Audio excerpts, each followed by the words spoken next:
The night I reported the fault on Craigenmore Light, the one that started everything, I nearly didn't bother. That's important to say. Because of everything that happened after, everything it cost me, it's important you understand how small it was at first. How ordinary. I was running a routine calibration check from the regional monitoring hub in Dunverness.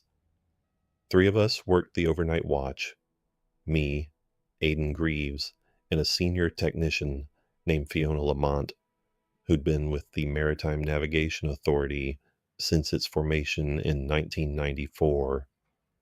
We monitored 47 automated lighthouses and 112 minor aids along the northwest Scottish coast, all from a converted fisheries building on the harbor road, banks of screens, log software, a kettle that took 8 minutes to boil.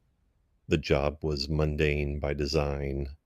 When a lighthouse works correctly, it's invisible. You only notice when something stops. At 2:14 on March 3rd, the telemetry feed from Craigenmore, a major light on a headland 13 miles north of the village of Achfarn, reported a rotational anomaly. The VRB-25 rotating beacon at that station is configured as an 8-panel array. It completes one full revolution every 20 seconds. The anomaly showed as a recurring deceleration at bearing 287 degrees.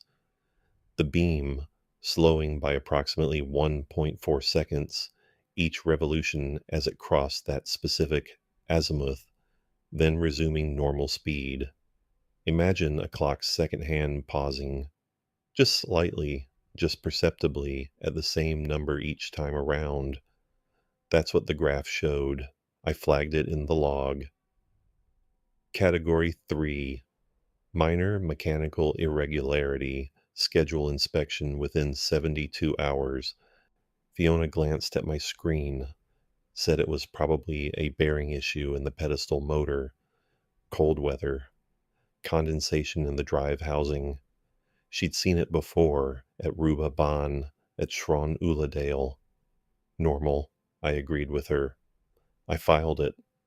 I went home at 6 in the morning, kissed my daughter's head where she slept, and forgot about it. 3 days later, we sent Aidan out with the field kit. Craigenmore is not a pleasant sight to reach. The lighthouse sits on a granite headland 60 meters above sea level, connected to the single-track road by a kilometer of gravel path that washes out in heavy rain. The building itself is a standard Stevenson tower, white painted, 23 meters, decommissioned from Manning in 1991. Solar panels were added in 2003. And the monitoring system connects back to Dunverness via a UHF link relayed through the Bean Lyeth mast. Aidan drove out on the morning of the 6th. He performed a standard PM7 inspection: pedestal motor, gear train, lamp array, backup battery condition, solar charge controller. He replaced the drive belt as a precaution. He phoned in at 14:20 to say everything looked nominal and he was heading back. That night, the anomaly returned. Same bearing, 287 degrees, same deceleration, 1.4 seconds. Exactly. I remember Fiona leaning over my station, her reading glasses pushed up on her head, and saying something I didn't fully appreciate at the time. She said, "That's not mechanical. Mechanical faults don't come back identical after a belt change. That's programmatic, or it's something else." She meant environmental, in a gust pattern at that specific bearing, caused by the headland geometry, perhaps. Thermal differential affecting the lamp housing. Something about the physical site rather than the equipment. I agreed it warranted a second visit, but what I also noticed and didn't mention to Fiona because it seemed like nothing, was at 287 degrees from Craggan Moor, points to open water, no charted hazard, no shipping lane, no navigational reference of any kind, just sea, running unbroken to the horizon, and then beyond where, eventually, you'd reach the Faroes continental shelf, and then Iceland, and then nothing much at all. The beam wasn't slowing over land. It wasn't slowing over a known obstruction. It was pausing every 20 seconds to look at empty ocean. I want to be precise about what I mean when I say look at. A lighthouse beam doesn't look, it sweeps. It's a mechanical rotation of focused light, visible to mariners at distance, providing navigational reference by its flash character and period. It doesn't choose, it doesn't focus, but the word that came into my head, watching the telemetry graph repeat its small hesitation at the same bearing all night, was that the beam was looking, attending to something, returning to it. I went out with Aiden for the second inspection on March 9th. The drive up was unremarkable. Overcast, wind from the southwest at maybe 15 knots. The path to the headland was muddy but passable. Aiden talked about his son's rugby match, about the price of diesel. Normal things.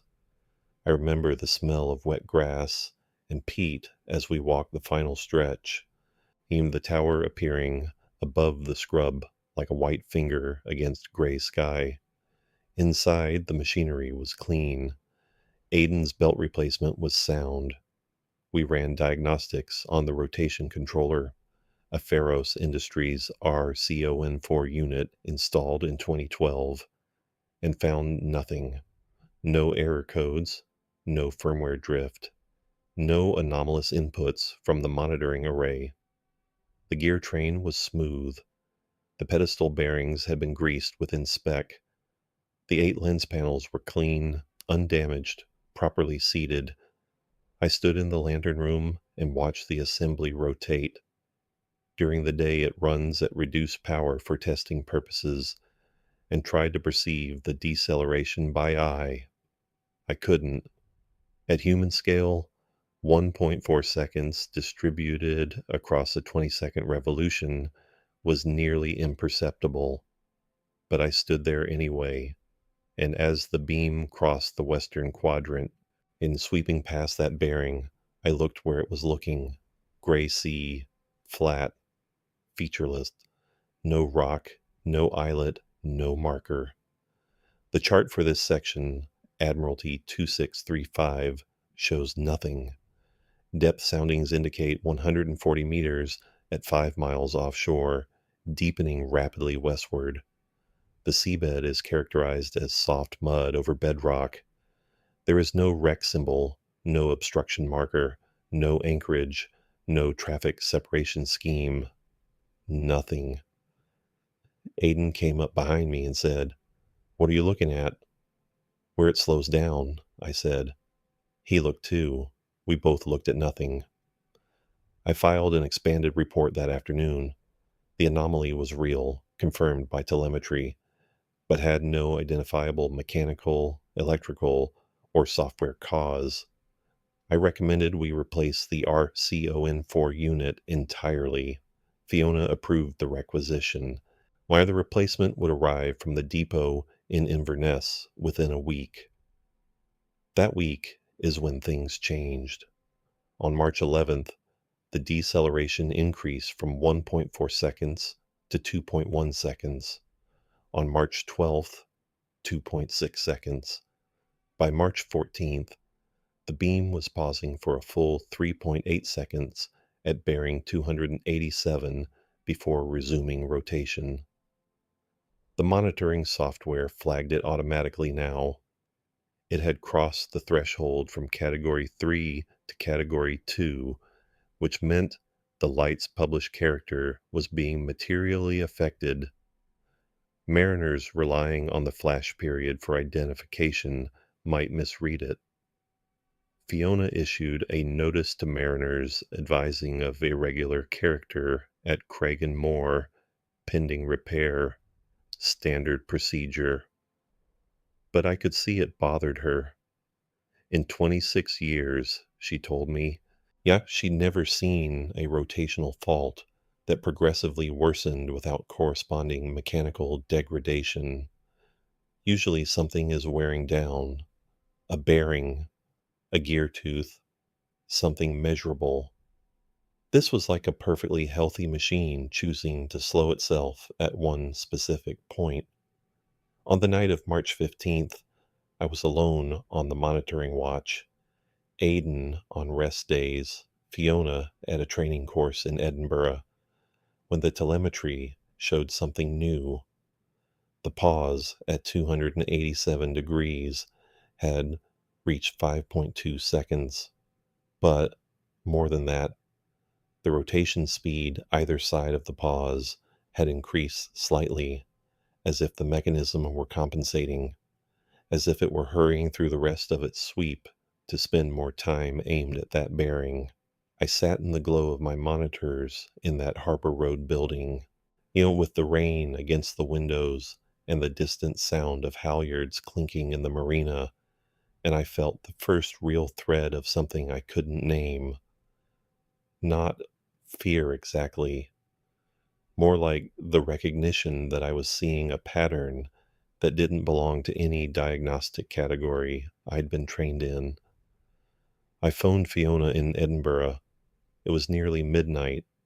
She answered on the third ring, fully alert. She always slept lightly during work weeks. The pause is at 5 seconds now, I said, and the machine is speeding up elsewhere to compensate. Silence on the line. Then, that's not possible with the RCON4. It maintains constant rotational velocity. It can't speed up to compensate. It doesn't have that logic. I know. Are you reading the raw telemetry or the processed feed? Both. They match.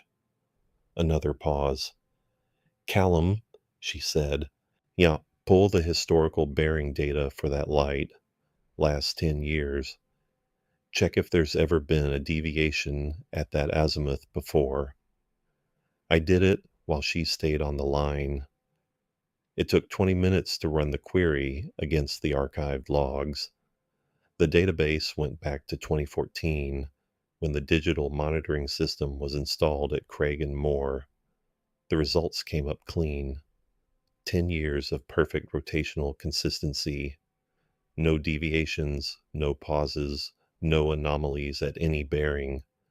287 degrees had been empty and unremarkable for a decade, until March 3rd. What's at that bearing? Fiona asked. She was thinking out loud. Nothing. Open water. No charted features. Check the older charts, the pre-digital ones.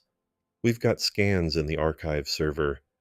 Admiralty editions going back to the 1890s. This is the moment I think about most, and the moment where something shifts from a technical puzzle to something else. Because I could have not looked. I could have said I'd check in the morning, gone back to watching the telemetry, waited for the replacement controller to arrive. The fault was documented. The notice to mariners was issued. Procedure was satisfied. But Fiona asked, and I looked. The archive server held scanned chart editions for our coverage area dating from 1867 to 2019. I opened the earliest available for the Moor sector, Admiralty Chart 2635, edition of 1894. The chart was dense with hand-engraved detail, coastline, depth soundings in fathoms, compass roses, tidal information. I navigated to the area northwest of Moor and checked bearing 287 degrees. There was a symbol there, at approximately 11 nautical miles from the headland, in water that modern charts show as 190 meters deep and featureless. The 1894 chart showed a small cross with the letters PD beside it. PD position doubtful. In hydrographic charting, this means a feature has been reported, typically by a vessel, but not confirmed by survey. It could be a rock, a shoal, an islet seen in fog and never relocated, a phantom. I checked the next edition, 1912. The symbol was still there. PD same position, unchanged. 1923, still there. 1937, still there. 1952, still there. 1968, gone. Between the 1952 and 1968 editions, the PD symbol at bearing 287 from Craggan Moor had been removed from the chart. Presumably, a survey vessel had transited the area and found nothing, and the hydrographic office had cleared it. Standard practice for phantom features. There was something charted there, I told Fiona. Position doubtful, from at least 1894 to sometime before 1968. Then it was removed. What kind of feature? Unspecified, just the PD cross. She was quiet for a long time. Then she said, Callum, that light was built in 1878. Check the original specification. Check what bearing the sector lights were set to when it was first commissioned. I didn't understand what she meant. Craggan Moor doesn't have sector lights. It's a revolving white light, all-round visibility. But then I realized she wasn't asking about the current configuration. She was asking about the original one. The construction records were held in the Maritime Navigation Authority's historical archive, not digitized, but referenced in a catalog we could access remotely. I found the entry for Craggan Moor in commissioned December 1878. Original specification, revolving white light, 8-panel first order Fresnel lens, oil burning, hand-wound clockwork rotation, but there was a supplementary note, fixed red sector, 285 degrees to 289 degrees, indicating hazard reported at position 58 degrees, 24 minutes north, 006 degrees, 18 minutes west, bearing 287 degrees, the center of the sector. When Craggan Moor was first built, it had a fixed red warning sector, a non-rotating colored arc visible only from specific bearings, aimed directly at the position doubtful feature. The red sector told mariners, danger lies in this direction, stay clear. At some point, the record didn't specify when, but presumably around the time the PD was removed from charts in the 1960s, the red sector had been decommissioned. The hazard was gone, so the warning was removed. The light became all round white, and the bearing 287 ceased to mean anything until 3 weeks ago, when the beam started pausing there again. I told Fiona what I'd found. She said nothing for nearly 10 seconds. I could hear Edinburgh traffic in the background through her hotel window. Replace the controller as planned, she said finally, and I want a full hydrographic history of that position. I'll make some calls in the morning. She hung up. I sat there until my shift ended, watching the pause grow to 5.4 seconds, then 5.7. The beam spinning longer and longer, aimed at a point in the ocean where something had once been charted and then declared not to exist. The replacement RCON4 arrived on March 18th. Aidan and I drove out to Craggan Moor in morning rain that turned to sleet as we climbed the headland path. The installation took 3 hours. We powered down the beacon, pulled the old controller, which bench tested perfectly, no faults. Installed the new unit, reinitialized the rotation parameters, and watched 2 full hours of clean, consistent operation. 20-second period, no pause, no deviation. The flat line on the telemetry was beautiful in its regularity. We drove home. I picked up my daughter Maisie from after-school club. My wife Rona had made soup. Normal evening, normal life. At 22:47, the monitoring system alarmed.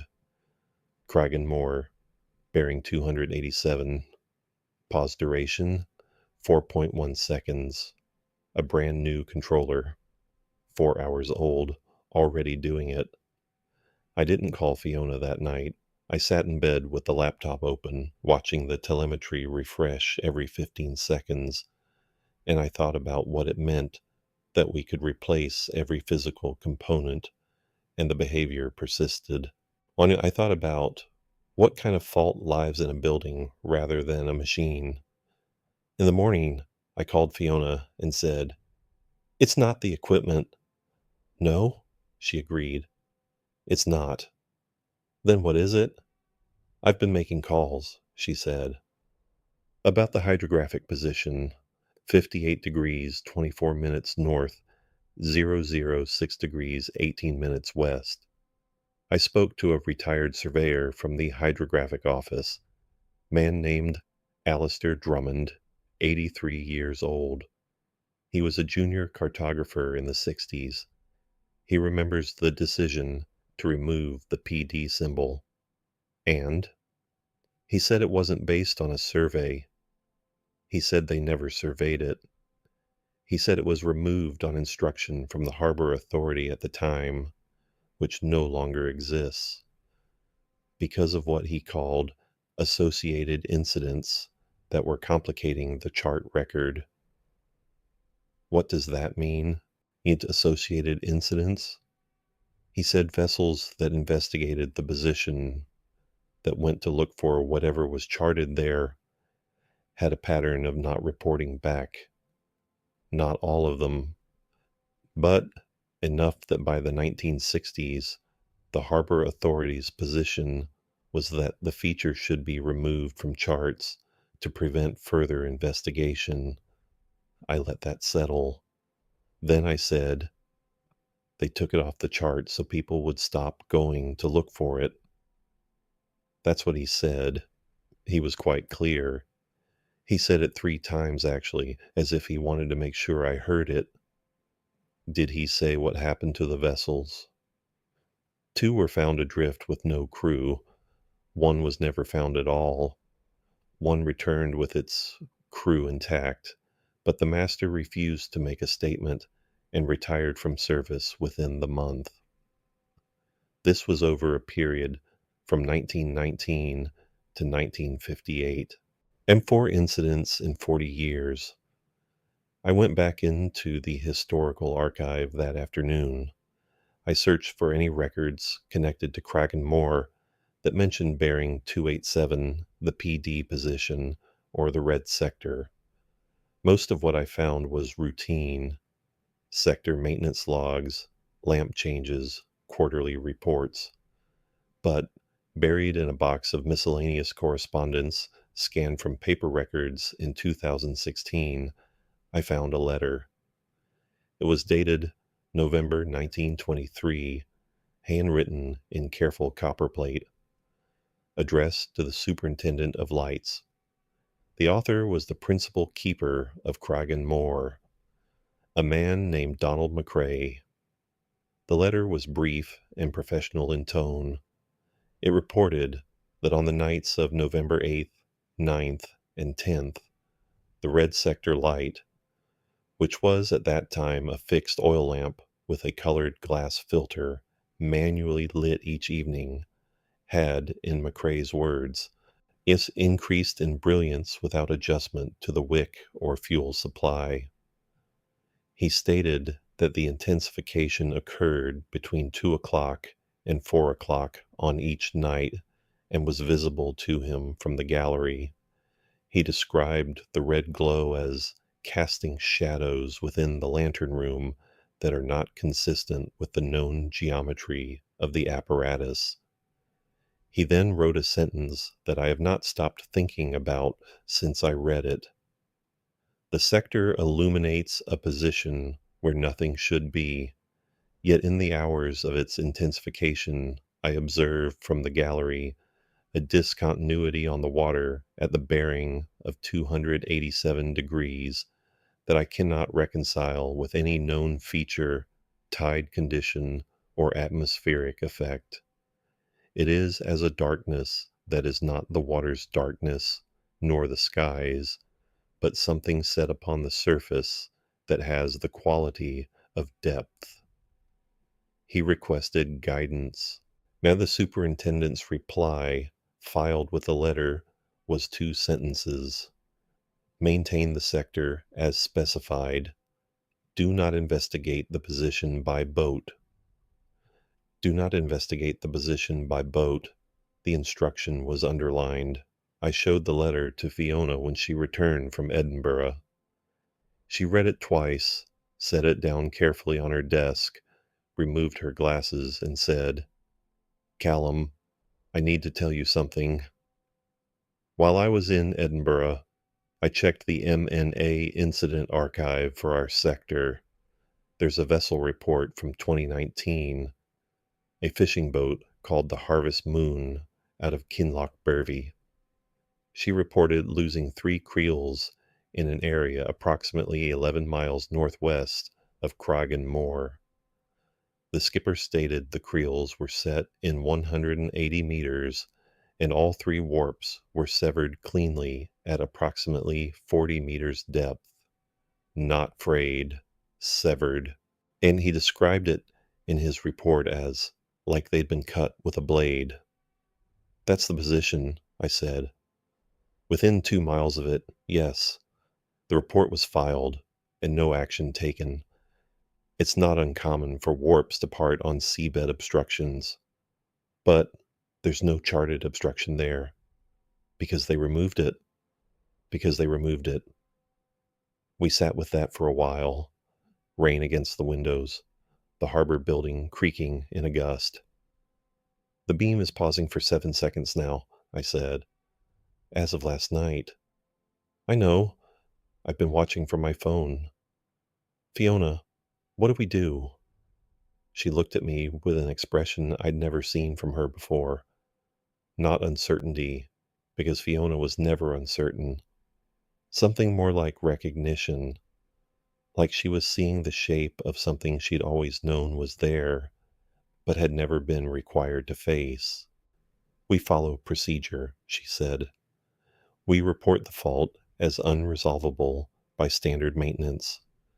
We recommend decommissioning the light pending structural investigation, and we do not, do you understand me? We do not go to that position to look. I agreed. Of course I agreed. She was right. The decommissioning recommendation went up the chain on March 22nd. The MNA's engineering division acknowledged receipt and scheduled a review for April 7th. Bureaucracy. 2 weeks of nothing while the beam paused longer and longer each night, spending more and more of its rotation staring at one fixed point on the ocean. By March 25th, the pause was 11 seconds out of every 20, more than half. The beam would sweep through 360 degrees in 9 seconds, then stop dead at 287 and hold. 11 seconds of focused light aimed at empty water. And then another frantic 9-second sweep, then stop again. Aiden called it the stare. He said it as a joke the first time. By the 3rd day, nobody laughed. It was Aiden who noticed what happened on March 27th. He was on the night watch, and he called me at home. It was 3 a.m. Rona stirred beside me, but didn't wake. I took the phone into the hallway, standing in the dark beside Maisie's bedroom door. "Callum," Aiden said. His voice was wrong. Not frightened exactly, confused in a way that sounded like the precursor to fright. "You need to see this." The beam stopped rotating. Completely. Completely. It's been stationary for 22 minutes, fixed on 287, just shining, pointed at the same spot, not moving at all. "What's the controller showing?" That's the thing. The controller shows normal rotation, 20-second period, not constant velocity. According to the RCON4, the beacon is spinning perfectly, but the actual output, I'm looking at the power draw from the lamp array, and it's constant, not pulsed. It's aimed at one bearing, and it will not move. I drove to the monitoring center. When I arrived at 3:40, Aiden was standing at his station with his coat still on, as if he'd been about to leave and couldn't. The telemetry screen showed two contradictory realities: the rotation controller reporting normal operation, and the lamp power output indicating a fixed, non rotating source. "Has it moved at all?" I asked. "Not once. 38 minutes now." We watched together. 40 minutes. 45. An hour. The beam of Cragan Moor, a light designed to sweep 360 degrees continuously, had stopped. It was pointing at a specific location in the ocean, and it would not turn away. At 4:50, I made a decision I'm not sure I can fully explain. I told Aiden I was going to drive to Cragan Moor. I told him I was going to look. "Look at what?" he said. "Look at the sea in the dark. Look at where the light is pointing from the gallery. I want to see what's there." "Callum, there's nothing there." "Then I'll see nothing, and we'll file it as a total system failure and wait for engineering." He didn't try to stop me. I think he wanted someone to go. I think we both needed to know. The drive to Cragan Moor took 40 minutes on empty roads. The last 10 were the gravel path, my headlights bouncing off wet grass and standing water. I could see the lighthouse from a mile away, or rather, I could see what it was doing. Even the beam was visible as a solid line of white light punching out from the lantern room, not rotating, not sweeping, just reaching out over the black headland and across the water in one fixed direction, like a searchlight, like a finger pointing.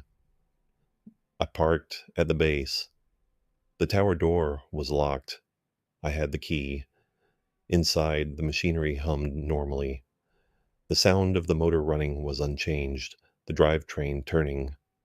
The mechanism believed it was rotating. But when I climbed the spiral stairs, 117 steps, I counted each one because counting gave me something to hold, and emerged into the lantern room. The lens array was stationary. The motor was running. The drive shaft was turning. The gear train was engaged. And the lens was still, as if something was holding it. Not as if the force of whatever had stopped it exceeded the mechanical force trying to turn it. I walked to the gallery door, the west-facing gallery looking out over the ocean. I could feel the beam's heat above me as I stepped outside. The wind was moderate, cold, carrying rain. The lighthouse's beam cut the darkness in front of me, a visible cone of white light extending out over the black water, illuminating the rain in a long, bright corridor that narrowed with distance until it was a point, a direction, a vector to somewhere I couldn't see. I raised my binoculars. For the first few seconds, there was nothing. The beam illuminated the surface of the sea, gray-green, choppy, unremarkable. At this distance, the beam's terminus was beyond my ability to resolve individual features. I was seeing generalized ocean surface, illuminated, and then I lowered the binoculars and looked with my bare eyes. and I understood what Donald McRae had meant in 1923. At the limit of the beam, far out, 11 miles maybe, maybe less, maybe more, there was an area where the light did not behave correctly. The beam crossed the water and, at a certain distance, appeared to thicken, to gather, to pour into something rather than dispersing, as if the light were falling into a point rather than spreading across a surface, a discontinuity, a darkness that was not the water's darkness, nor the sky's, something set upon the surface that had the quality of depth. I stood there for perhaps 4 minutes, maybe 5, and then the light moved, not the beam. The beam remained fixed. The thing the beam was pointing at moved. It shifted, slowly, with a kind of terrible patience, leftward across the water, southward, toward the coast, and the beam followed it. With a grinding shriek that I felt through the floor of the gallery, the lens array began to rotate, slowly, grinding against whatever force had held it. The motor's pitch changed, higher, straining. The beam moved south, 1 degree, 2. The thing in the water was moving, and the light was tracking it. I called Aiden. My hands were shaking so badly that I missed the screen twice before connecting. "The beam's moving," he confirmed before I could speak. "It's off 287. It's at 285 now. 284. Callum, what's happening?" "It's following something," I said. "There's something in the water, and it's moving south, and the beam is following it." "Following? Callum, what are you talking about? And what's in the water?" I couldn't describe it. How do you describe an absence that moves? A place where light concentrates instead of disperses? I said, "Call Fiona. Now. Tell her it's moving toward shore." I stayed on the gallery. The beam tracked slowly southward. 283, 281, 278. The motor screamed with the effort of being forced from its programmed rotation. The grinding of the gear train was audible even over the wind. I watched the beam's terminus, the distant point where light fell into depth, and I watched it move. It was approaching Achfarn. The village was 13 miles south of the lighthouse, on the coast, a fishing village, population maybe 300. My family's home was another 4 miles beyond it, inland in the valley. But Achfarn had a harbor. Achfarn had water access. Yeah, I don't know exactly what instinct took hold of me then. It wasn't analytical. It wasn't procedural. It was the understanding that something was approaching the coast, that it had been out there for at least a century, that people had removed it from charts and warned each other not to investigate it, and that now it was moving, and the lighthouse, this ancient, faithful machine, was doing the only thing it knew how to do about a hazard, pointing at it, illuminating it, warning. The lighthouse was not malfunctioning. It was doing its job. I ran down the stairs, all 117 steps, nearly falling twice, my boots slipping on the wet iron. I got in my truck and drove. I called Rona while driving. She answered sleepily. I told her to take Maisie and drive to her mother's in Inverness. I told her to leave now. I didn't explain well. Even when she asked if I was drunk, I said, "Please, Rona, please just go." Something in my voice must have landed because she said, "Okay." She said, "Okay," and I heard her getting up. I called Aiden. "What bearing now?" 271. It's still tracking south. Callum. Fiona's not answering. I've called 4 times. "Keep trying, and call the harbor master at Achfarn. Tell him." Tell him there's an uncharted navigational hazard approaching the harbor from the northwest. Tell him to issue a warning to any vessels in the area. What hazard? What do I say it is? Tell him it's uncharted. Tell him it's moving. Tell him to keep boats in harbor. Callum, they'll think I'm insane. Then let them think that. I drove south. The road followed the coast, climbing and falling along the cliff line. I could see the beam now from the road, still tracking, still pivoting slowly southward. In the darkness and the rain, it was like watching a searchlight follow an escaped prisoner, methodical, relentless, trying to keep something visible. At bearing 265, the beam crossed over Akvarn Harbor. I know this because I was pulling into the village at that moment, and I saw it. The white light of Kragan Moor swept overhead, illuminating the rain above the harbor in a bright band, and for a moment the entire harbor mouth was lit. The breakwater, the moored boats, the black water between them. And in that lit water I saw something, not clearly, not long enough to fix in memory as a shape. But the water inside the harbor mouth, where the beam crossed it, moved wrong. The surface deformed, not like a wave, not like a current, like something beneath was displacing upward. Any like something vast was rising just enough to press the surface into a new geometry without breaking it. Then the beam moved past and the harbor was dark again. I was out of the truck, running to the harbor wall. Behind me, I heard a door open.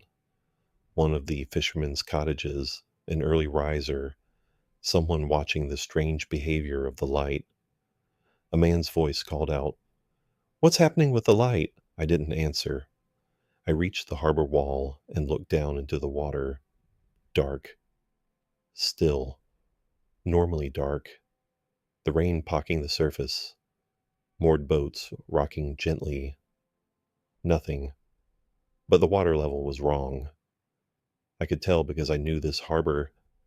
I'd been here 100 times, calibrating the sector light on the breakwater, checking tide gauges, servicing the lateral buoys.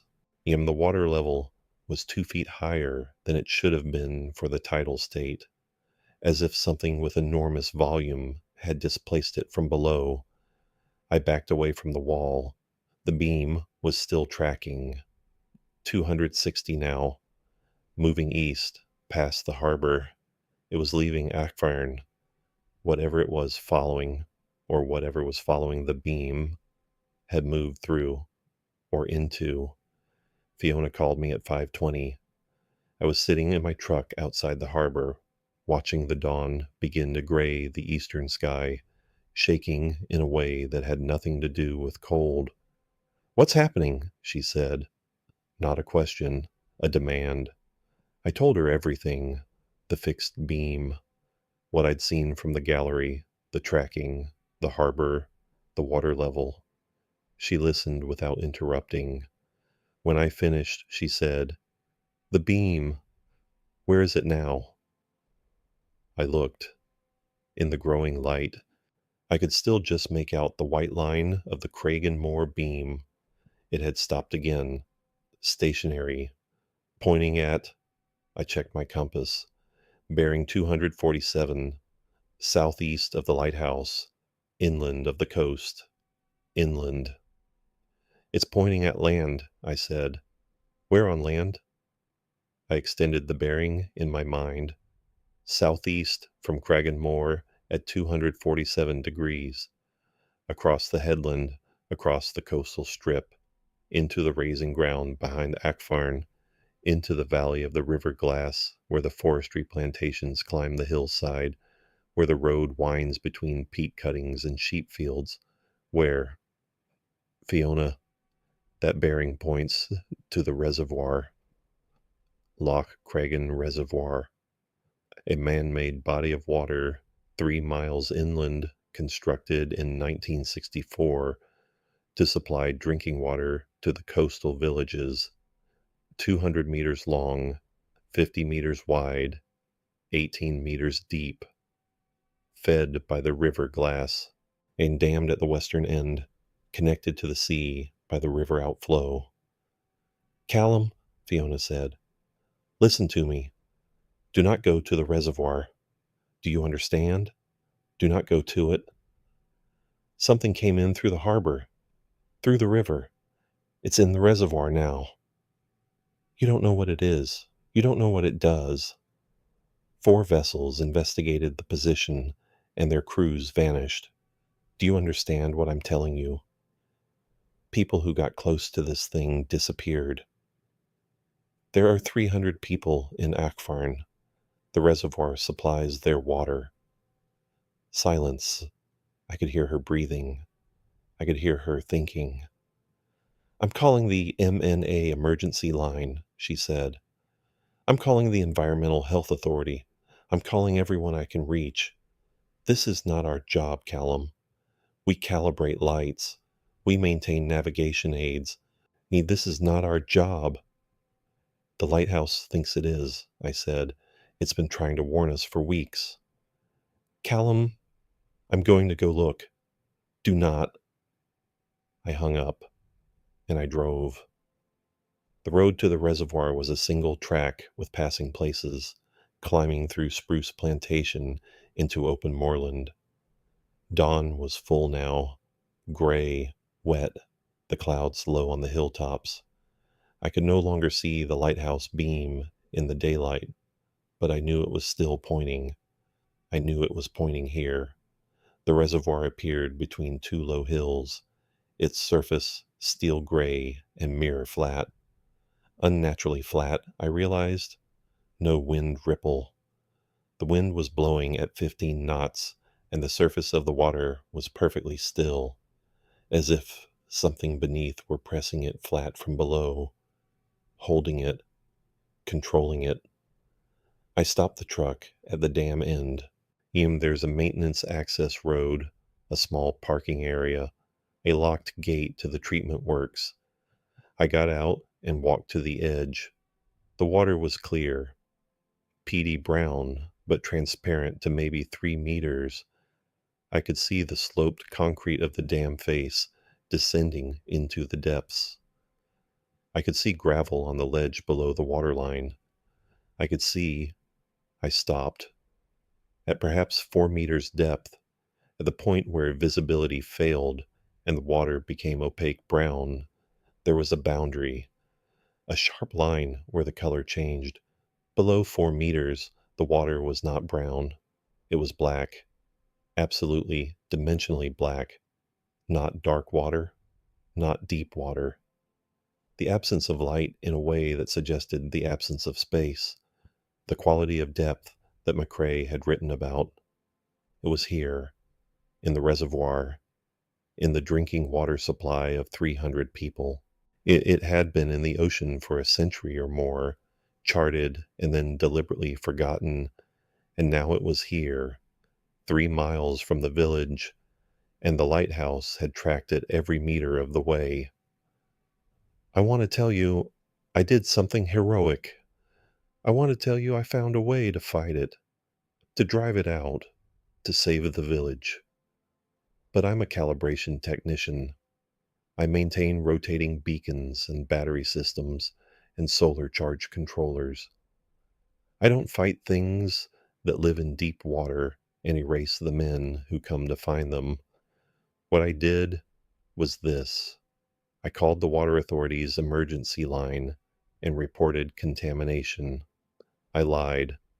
I said I'd observed chemical discharge entering the river upstream.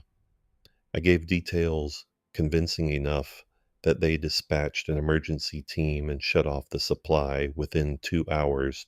The Akfarn was switched to tanker supply by midday. Then I called Fiona back. She'd already reached the MNA emergency coordinator and the local authorities' environmental team.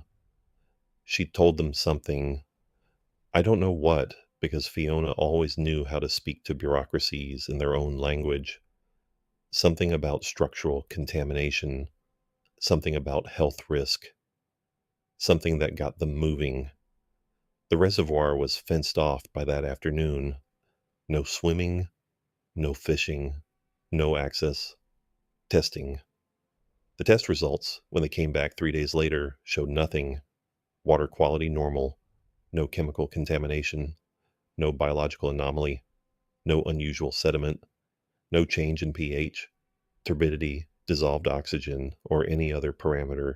The water was clean, but the color, the black, the absolute black below 4 meters, remained. I went back twice to check. The testing team hadn't mentioned it in their report.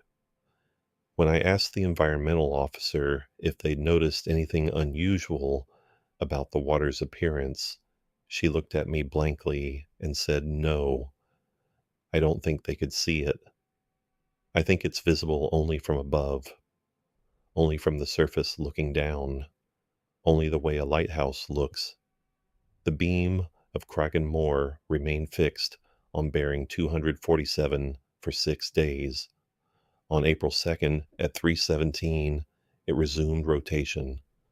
Normal 20-second period, no pause, no deviation, clean. Aiden confirmed it from the monitoring center. "It's back to normal," he said, and his relief was audible.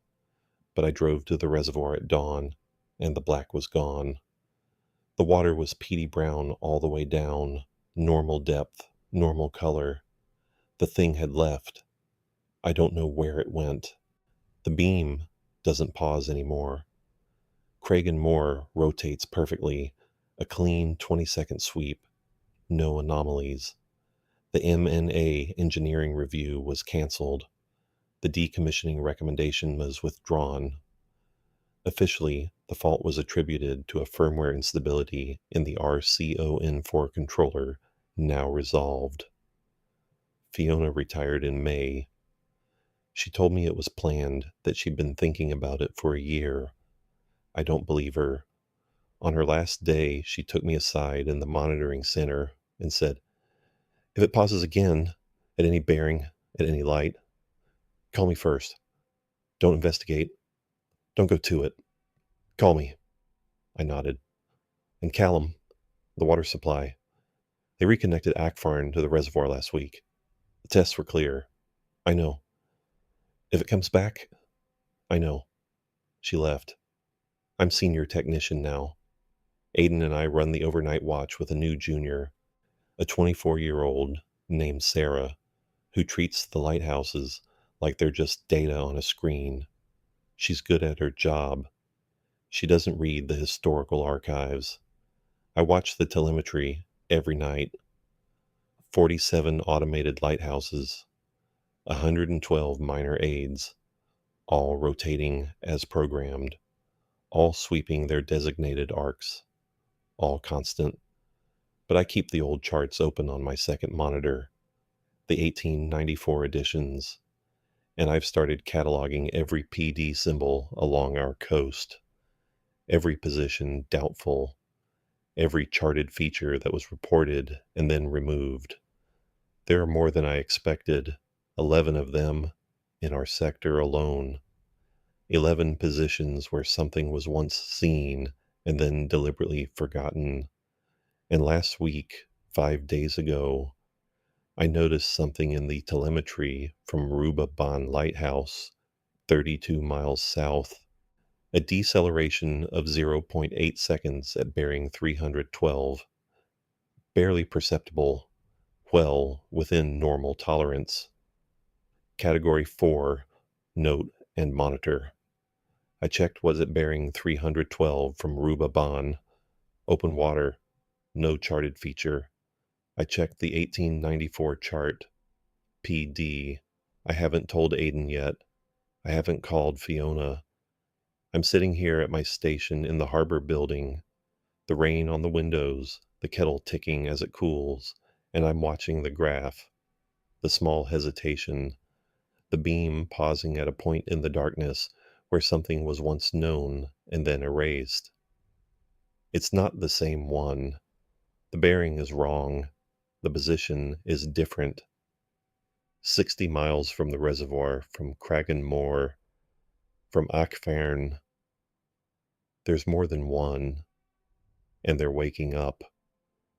One by one, the lighthouses are finding them, the machines we built to warn us. We automated them.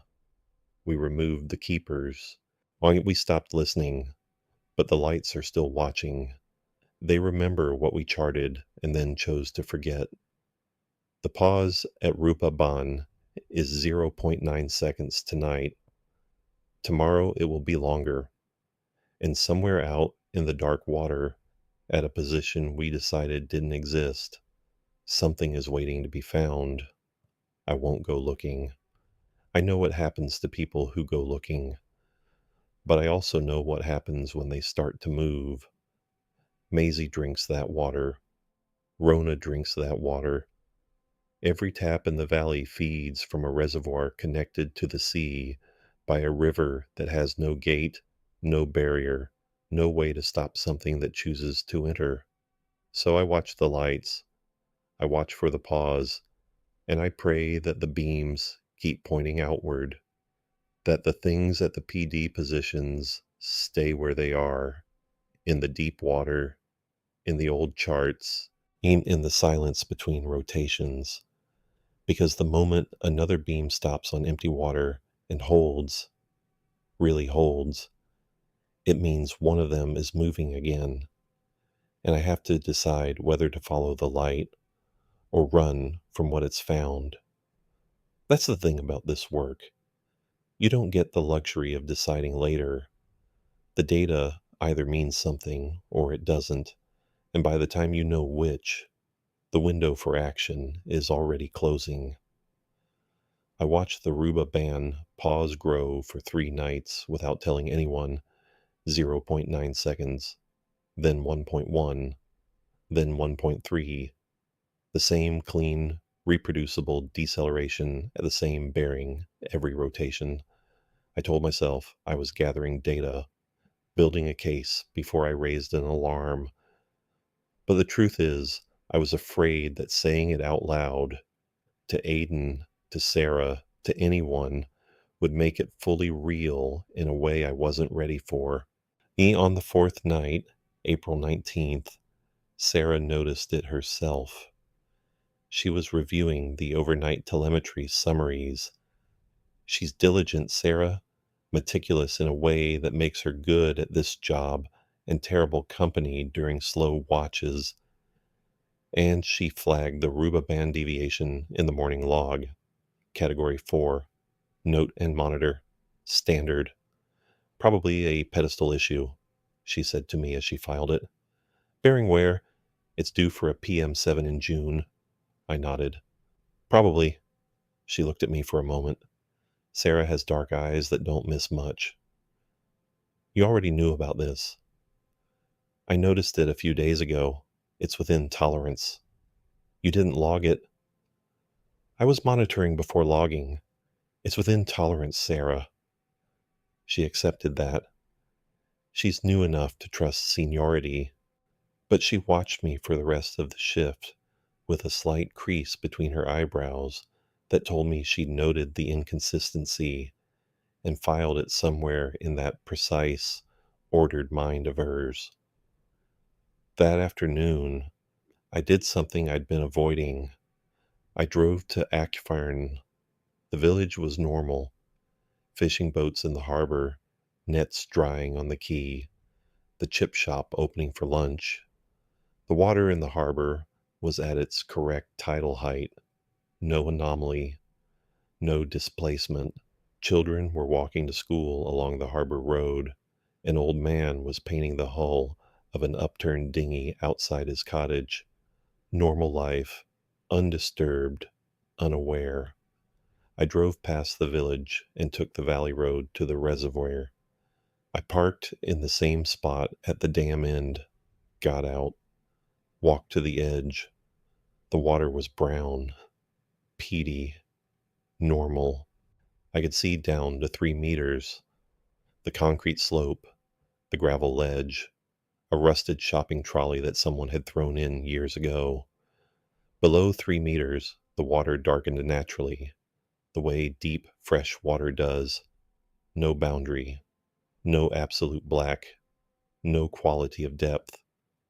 I stood there for 10 minutes, looking, trying to feel something, trying to sense whether the thing was still there, dormant, invisible to testing equipment and environmental officers and everyone except men who calibrate lighthouses. Nothing, just water, just a reservoir doing what a reservoir does. I drove home. Maisie was doing homework at the kitchen table. Rona was cooking. I stood in the doorway of my own house and thought, 12 days ago, something from the deep ocean was in the water these people drink. Something that 4 crews of men went to find and never came back from. And nobody knows except me and Fiona and Aiden. And Aiden has chosen not to think about it. And Fiona has retired to her cottage in Wester Ross and doesn't answer my calls on the first ring anymore. I kiss my daughter's head. I sat down. I ate dinner. I went back to work at 10. Ruba Ban, 1.4 seconds at bearing 312. I pulled the 1894 chart for the Ruba Ban sector. The PD symbol was at position 57 degrees 58 minutes north, 005 degrees 47 minutes west, approximately 9 nautical miles from shore. Water depth on modern charts, 210 meters, no features, no wrecks, no traffic. I began systematically checking the other 10 PD positions I'd cataloged, cross-referencing each one with the nearest lighthouse, calculating the bearing from each light to each historical phantom position, then checking current telemetry for any deviation at those bearings. This took me 3 nights. I worked during the quiet hours, between 200 and 500, when alarms are rare, and Sarah and Aiden don't question why I'm running archival queries instead of watching live feeds. I built a spreadsheet: lighthouse name, PD position, calculated bearing, current telemetry status. 9 of the 11 PD positions correlated with a lighthouse within 20 miles that had a clear line of sight over water.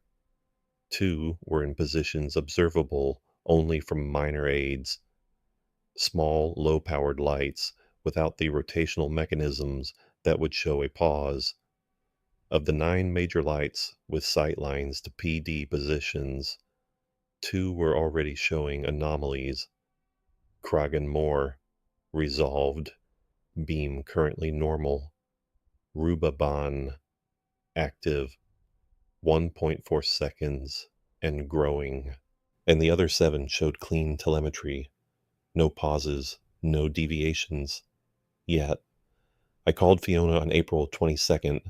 She answered on the 6th ring. "It's Ruba Ban," I said. "I know." Her voice was flat, tired. "I still have monitoring access on my phone. I've been watching." "You didn't call." "What would I say, Callum? I'm retired.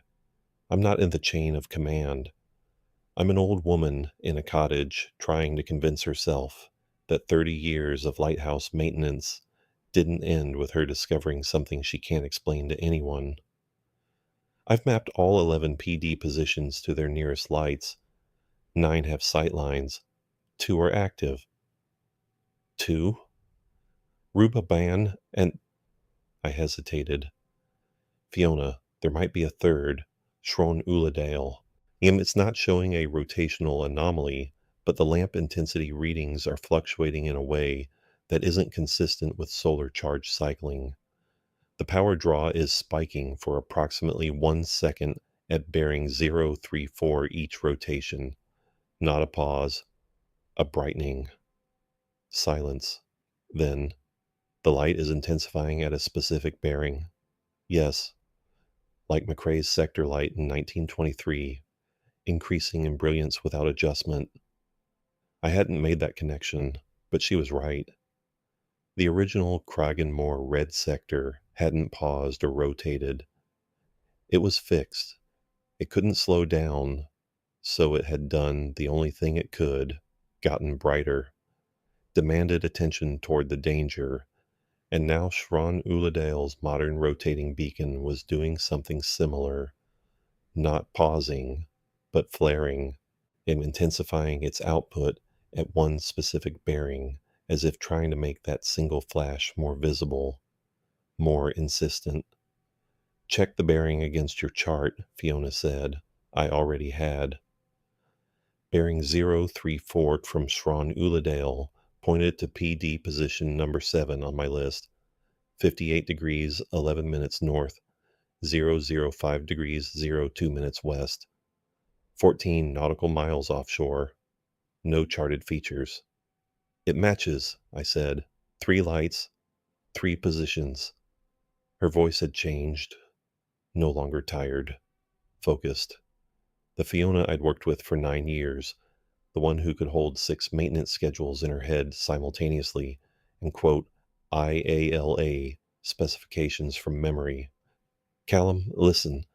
In the 1923 letter, McCrae said the intensification happened between 2 o'clock and 4 o'clock. Check whether your readings from Shron Uladale show a time pattern. I pulled the data. She was right.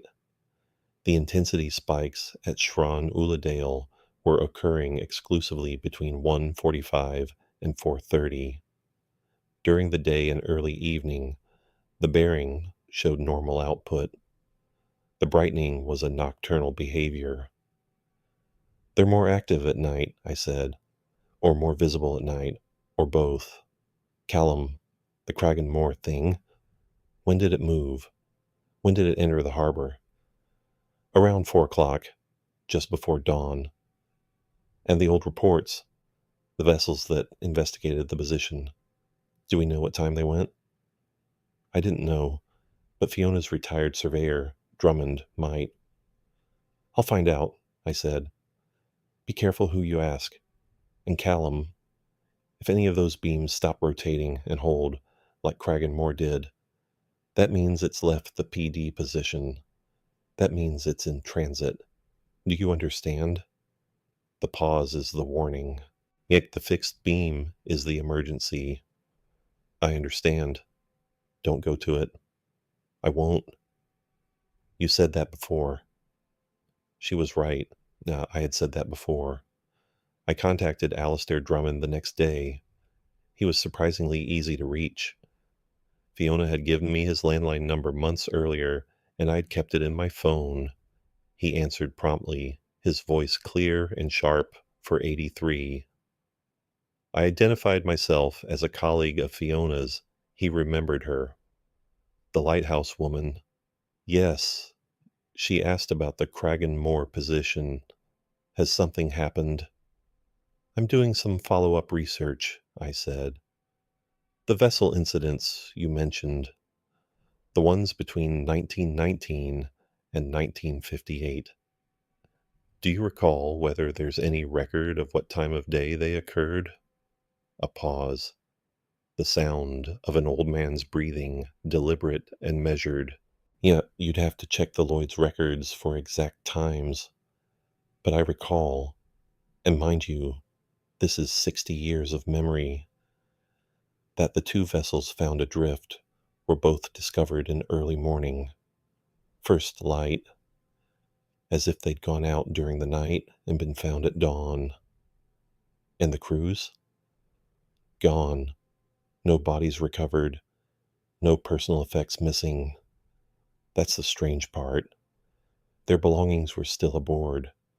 Clothing, wallets, identification, as if they'd stepped off the vessels into the water without preparation. The vessel that returned with its crew intact. Do you know anything more about that one? Another pause. Longer. The master was a man named Hendricks, or Hendrickson, Norwegian, I believe. Coastal trader. His vessel was the... Lord, what was it? The Solvay, something like that.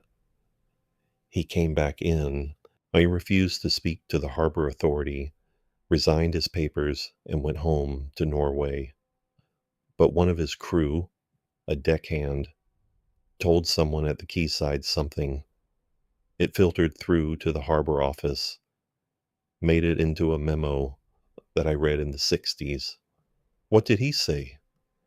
He said that when they reached the position, the water was calm, perfectly calm, in conditions that shouldn't have allowed it, and that below the surface, visible from the deck, there was a light, not reflected, not from above, a light coming from below, from deep. He said it was the color of, now, how did the memo phrase it?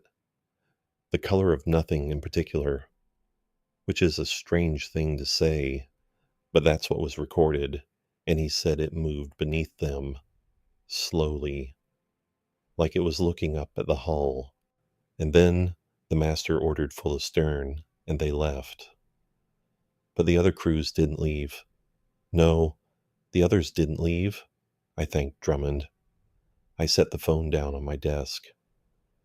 Outside, April rain was graying the harbor. A trawler was heading out through the breakwater, its crew visible as yellow oilskins at the stern. Normal life. The world continuing. A light from below. The color of nothing in particular. I thought about what I'd seen from the gallery at Cragen Moor. The beam falling into something rather than illuminating it. Light concentrating at a point instead of dispersing, and I thought about it from the other direction. From below, something looking up at a hull, luminescent, curious. The lighthouses weren't just warning us about them.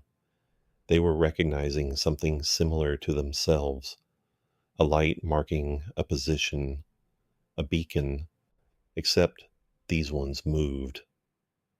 Rubhaban reached 2.1 seconds on April 24th.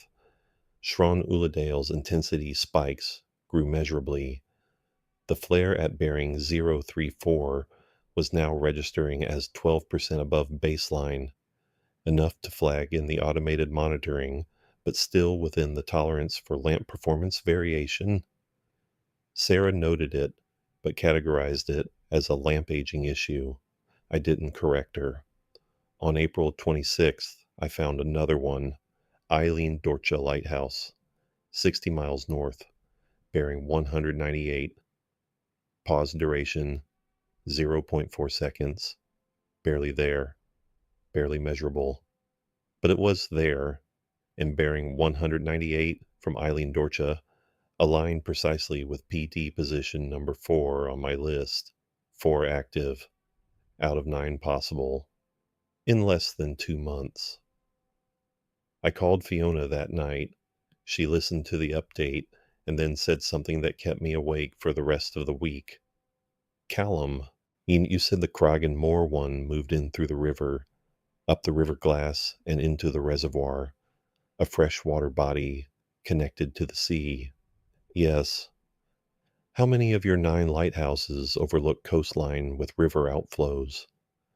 I hadn't checked. I checked while she waited. All 9. Every PD position I'd cataloged was offshore of a section of coast, where a river or a significant stream met the sea. Every one of them had within 5 miles of the nearest coastal point a freshwater body, a loch, a reservoir, a river system, connected to the ocean by flowing water. They're not random, Fiona said. The positions aren't random. They're at the mouths of rivers. They've been sitting offshore of entry points for over a century. Entry points to what? To the interior, to fresh water, to where people live. I couldn't speak for a moment, and I looked at my screen, the telemetry feeds, the slow, patient pulses of light sweeping their arcs, and the 4 small hesitations repeating, growing, minute by minute. Fiona, the Cragen Moor one, It entered the reservoir and then it left. Where did it go? I don't know. The beam returned to normal. If it had gone back to the PD position, wouldn't the pause have returned? Maybe. Or maybe it went somewhere the light can't see, somewhere underground, somewhere the beam can't reach. The reservoir was 18 meters deep. Below that was bedrock. Below the bedrock was what? Aquifer, groundwater. The vast unmapped network of saturated rock and underground channels that feeds every spring and well and borehole in the region. Lighthouses can't see underground. Their beams can't penetrate Earth. What if something went below the surface, truly below, into the geological substrate? No light would ever find it again. That's why the beam went back to normal, I said. It's not that the thing left. It's that the thing went somewhere the lighthouse can't track. Fiona didn't reply immediately. When she did, her voice was very quiet. The water supply tests came back clean, you said. Chemically clean. Biologically clean. But you saw the black. I saw the black. And now you can't see anything at all. And the water's been reconnected to the village. Yes. Callum. She paused. I think you need to test the well water, the borehole, the deep sources. Not the reservoir. That's surface water. Monitored. Visible. Test what's coming up from below. Akvarn has 3 private boreholes in addition to the reservoir supply. Farms, mostly. And 2 sheep operations and a small dairy on the Glassburn Road. I know this because the MNA keeps records of all water sources near navigational infrastructure. It's part of our environmental baseline documentation. I had access to the locations I drove out on April 28th. Told Rona I was doing site inspections, not entirely a lie. I brought empty sample bottles from the monitoring center's supply cupboard and a portable conductivity meter. The first borehole was on Macphail's farm, half a mile from the reservoir. The pump was in a small concrete housing behind the sheep shed. I filled a sample bottle from the tap. Clear water. Smelled of nothing. Conductivity normal. 340 microsiemens per centimeter, typical for the geology. I held the bottle up to the light and looked through it. Brown tinged. Clear. Normal. The second borehole was on Glassburn Dairy, and same result. Clear, normal, unremarkable. The third was at Ardville Farm, on the eastern slope above the valley. This one was deeper. The farmer had told me once it was bored to 60 meters because of the hard rock on that side. I walked behind the milking shed to where the pump housing sat in its concrete pad, opened the access panel, drew a sample from the test tap. The water came out clear for the first 2 seconds. Then it darkened. Not brown, not peat-stained, not muddy. Dark in a way that had no color name. I watched it fill the sample bottle, and the bottle became difficult to see through. Not opaque in the way dirty water is opaque. Dark in the way deep space is dark. As if the water contained something that absorbed all light rather than scattering it. I stopped the tap. The bottle in my hand was cold, much colder than it should have been. Borehole water is typically 8 to 10 degrees year-round. This felt like holding ice. The conductivity meter read 12 microsiemens per centimeter, almost distilled, almost pure, as if everything that had been dissolved in the water had been consumed.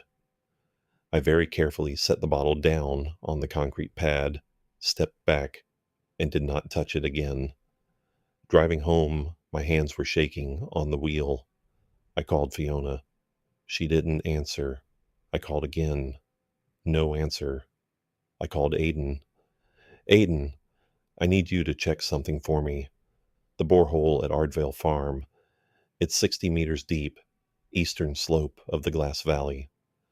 Can you pull up the geological survey maps for that grid reference and tell me if there's any connection between the deep aquifer there and the lock system?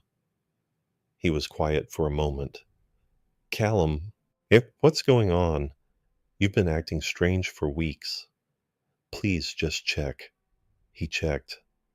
I heard him typing, the clicks of a mouse. Then, the Ardvale borehole sits on a fractured gneiss formation. The geological survey shows a network of saturated fractures connecting the deep aquifer to, yes, to the loch basin. They're the same water body, essentially. What's below the reservoir and what's in the borehole at Ardvale are connected through the rock. How far does the fracture network extend? More clicking. The survey only mapped a 2-kilometer radius, but the fractured zone continues east under the main valley as far as they measured. Callum, what is this about? I'll explain tomorrow. Thank you, Aiden. I hung up and pulled over.